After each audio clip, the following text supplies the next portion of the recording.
আজ রাত্রে জিমি তার শেষ নিঃশ্বাস ত্যাগ করেছে। প্রায় 13.5 বছরের জীবনযুদ্ধ আজ জিমির শেষ।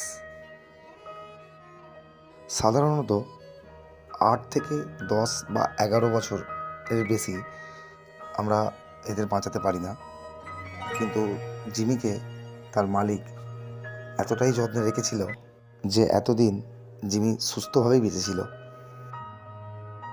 সত্যি কথা বলতে কি, জিমিকে শুধু কোনো মালিক নয়, বাড়ির প্রত্যেকটা মেম্বার খুব খুব ভালোবাসত, যার কারণে আজ কারার বাড়িতে শোকের ছায়া নেমেছে। এবং এই বাড়ি শুধু জিমি মানে জার্মান শেপার্ড বা বিদেশি কুকুর বলে জিমি নয়, জিমির সাথে আরও অনেক দেশি স্ট্রিট ডগ পর্যন্ত একসাথেই থাকতো।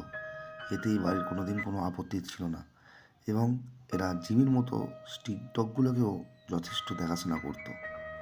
প্রায় একই সাথে এরা বড় হয়েছে, এবং স্ট্রিট ডগগুলির বাচ্চাগুলিও জিমির সাথেই খেলাধুলা করতো। জিমি আজ চলে গেছে না ফেরার দেশে। জিমির আত্মার শান্তি কামনা করি। জিমি যেখানেই থাকুক ভালো থাকুক।